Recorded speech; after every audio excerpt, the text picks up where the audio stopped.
Meus amigos, e se eu dissesse pra vocês que o final da terceira temporada de Round 6 poderia ter sido completamente diferente? Esse final que a gente viu agora não era o final original, tá? O final original era o de Ji-hoon vencendo os jogos novamente, ele saindo de lá com vida, indo pros Estados Unidos ver a filha e simplesmente se deparando com a recrutadora loira. Pois é, existe um final alternativo pensado pra terceira temporada que mudaria tudo o que a gente viu até agora. É um desfecho onde o Ji-hoon sobrevive, mas ainda descobre que os jogos continuam acontecendo, só que agora em solo americano, com novos participantes e um sistema ainda mais perverso. E a gente vai comentar sobre isso no vídeo de hoje, velho. Mas calma que essa mudança não vem sozinha, tá? Porque a terceira temporada revelou um detalhe, né, nas paredes ali dos dormitórios, que se vocês perceberem tem uma frase em latim, que se chama Hodie Mini Cras Tibi, que significa hoje sou eu, amanhã será você. E essa frase simplesmente prenunciou o que iria acontecer no final da terceira temporada. E a gente vai comentar sobre tudo isso no vídeo de hoje. Simbora! Hello my friends geek na voz, e essa altura do campeonato obviamente todo mundo já sabe que Round 6 não só é um fenômeno na cultura pop, como também é a série mais assistida da história da Netflix. Em horas exibidas é a disparada top 1, uma série sul-coreana que começou com uma crítica social disfarçada de competição mortal, com uniformes estilosos e jogos infantis sangrentos. Mas e se o final dessa terceira temporada tivesse sido diferente? Se o Ji-hoon tivesse vencido no final das contas? E era para isso ter acontecido, tá? O criador deu uma entrevista e comentou sobre isso. Durante uma entrevista ao The Hollywood Reporter, ele disse o seguinte: no final era Ji-hoon que terminava o jogo de uma forma ou de outra e saía vivo para ver sua filha nos Estados Unidos. E ao andar pelas ruas, a pessoa que testemunharia a recrutadora americana seria o Ji-hoon e não Frontman. E aí ele entenderia que os jogos ainda não acabaram. Ou seja, o final da terceira temporada seria muito simples e era um palpite que muitos até imaginavam, né? Que é o Ji-hoon vencendo mais uma vez e saindo com vida. E no final ele meio que venceu, né? Ele se sacrificou lá por conta da bebê, mas ele derrotou todo mundo. Mas dessa vez, em vez de se transformar no justiceiro de cabelo vermelho pronto para bater de frente com os engravatados do jogo,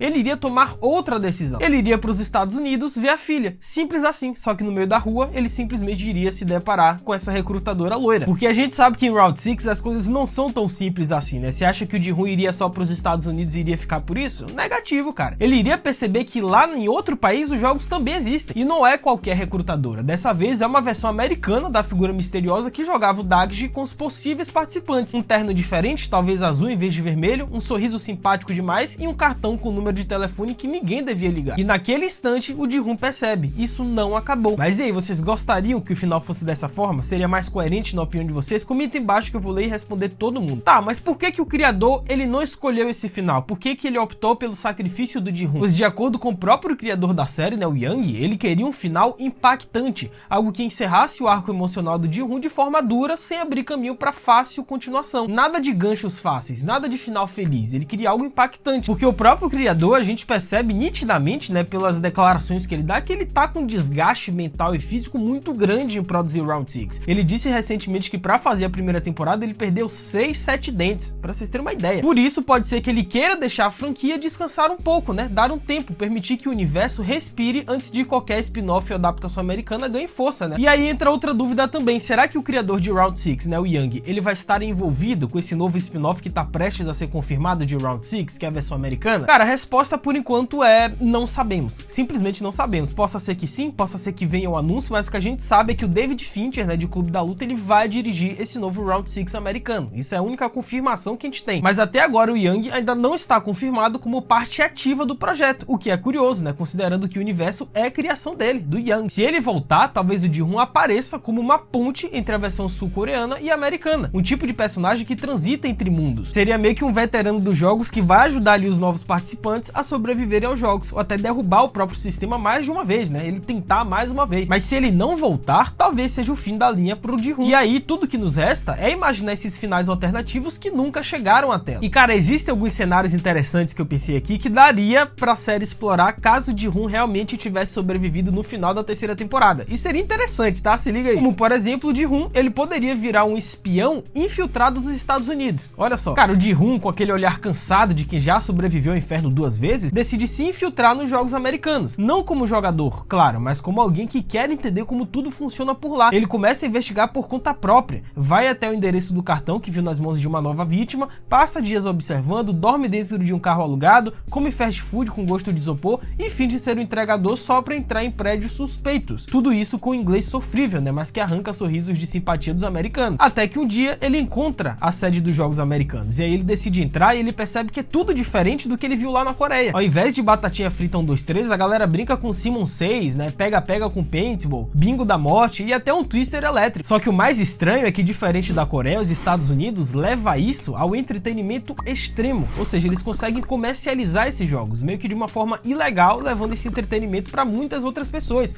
Não só os VIPs, mas outras pessoas conseguem ter acesso a esse Round 6 americano, como se fosse uma parte da Deep Web. Tem transmissão criptografada, apostas em tempo real, patrocínios milionários e celebridades assistindo tudo por debaixo do tapete, cara. O Ji-hoon fica dividido, ele quer denunciar, ele quer impedir, mas também percebe que a coisa é muito maior do que ele imaginava. Outro cenário, e esse a gente já viu nas temporadas anteriores, mas que poderia, por que não, se repetir, que é o Ji-hoon tentando proteger os novos participantes, cara. Só que o problema é que o Ji-hoon, ele não consegue ignorar tudo que ele passou, sabe? Ele passou por muitos traumas recentemente, ele não consegue simplesmente desligar a cabeça. Ele sonha com o jogo, né? Com o velho número 1, com os colegas que morreram, com a Saebik, e no fundo ele sabe que algo dentro dele quebrou, que ele nunca mais será o mesmo. Então quando ele vê a recrutadora americana agindo, ele surta, ele vai atrás da pessoa recrutada, tenta avisar, implora pra ela não aceitar, mas claro, essa pessoa acha que ele é só mais um maluco. E a partir daí o Ji-hoon, ele começa uma espécie de cruzada para impedir que novas pessoas entrem para esse Squid Game. Ele seria uma espécie de anti-recrutador. Ele começa a interceptar possíveis vítimas, ele hackeia o sistema, né, com a ajuda de um nerd do Reddit ou algo do tipo, e tenta sabotar as seleções americanas, velho. E ele até consegue salvar algumas pessoas, ele consegue evitar que algumas pessoas vão para esse jogo, só que tem um preço muito alto. Ele começa a ser perseguido novamente pelos organizadores do jogo, assim como ele foi com o Frontman na temporada passada. E aí ele recebe ameaças, aí a filha dele também é ameaçada, e aí o Ji-hoon tem que encontrar uma forma de proteger a filha. Ou seja, eu tô dando cenários aqui de roteiro que poderia acontecer, velho. E aí o Ji-hoon se vê no mesmo dilema: proteger a filha ou enfrentar o sistema. Essa poderia ser uma das possibilidades para essa nova série. E o terceiro cenário é que o Ji-hoon, ele seria capturado e meio que forçado a ser o novo Frontman, ou então ele seria coagido a ser esse novo Frontman. Esse cenário, obviamente, é muito improvável, é muito sombrio, mas que seria um baita de um plot twist, vai. Cara, e se depois de tentar agir por conta própria nos Estados Unidos, o Ji-hoon fosse capturado pela organização? Eles o encurralam, descobrem tudo o que ele sabe e então, em vez de matar, fazem uma proposta: ou você vira o novo Frontman dos Jogos Americanos, ou sua filha desaparece. E o Ji-hoon, sem saída, ele aceita. E aí começa uma nova era dos jogos. O Ji-hoon agora está do outro lado.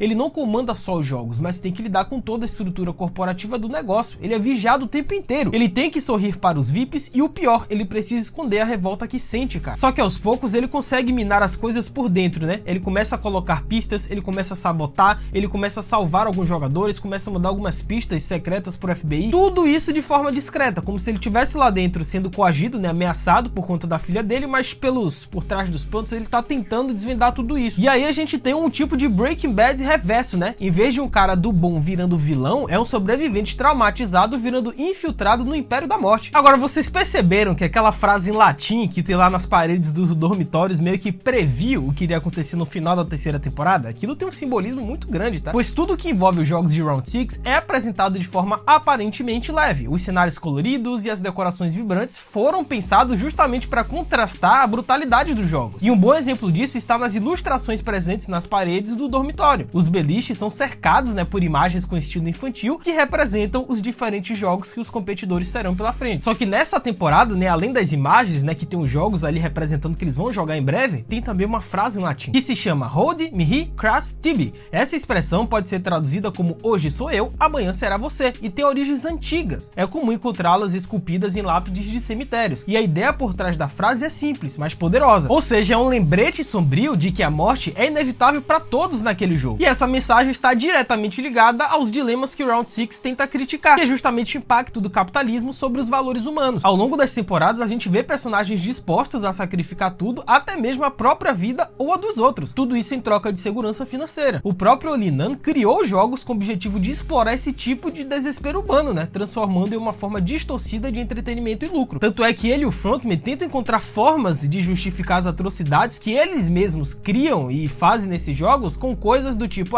um dia todo mundo vai morrer, então que seja dessa forma. Na visão deles, os participantes já estariam em desvantagem no mundo real, onde a pobreza e o desespero também matam. E dentro da lógica cruel dos jogos, pelo menos existe a chance de mudar o próprio destino. O único problema é justamente o preço que a pessoa paga, que é antecipar o próprio destino, porque um dia realmente todo mundo vai morrer. Só que no caso deles, talvez da forma mais cruel possível. E a frase Hold Mini Crust Beat reforça essa reflexão. É uma espécie de aviso aos competidores de que a maioria deles não vai conseguir escapar do mesmo mesmo destino que os outros já enfrentaram. A morte parece ser o fim natural no caminho. Até mesmo o Ji-hoon, que sobreviveu por 2 temporadas, acabou seguindo o mesmo rumo daqueles que vieram antes dele. Ou seja, aquela arte nos dormitórios meio que sempre serviu como um presságio sombrio pro que os personagens vão enfrentar. Na primeira temporada ficou claro que as paredes traziam mensagens ocultas, né, destinadas ao público e não aos personagens. E enquanto os competidores raramente percebiam sinais, os espectadores atentos podiam identificar os detalhes como verdadeiros easter eggs, né, uma quebra sutil da quarta parede. E nessa terceira temporada eles novamente utilizaram esse conceito, né? Eles utilizaram as paredes dos dormitórios para poder trazer essas figuras e essas imagens, só que dessa vez a palavra em latim, que é muito poderosa. Ou seja, ela funciona como um alerta perturbador para quem assiste, né? Ninguém está realmente a salvo nos jogos. Mas e aí, vocês perceberam esses detalhes? E esse final alternativo vocês gostariam de ver? Comenta aí embaixo que eu vou ler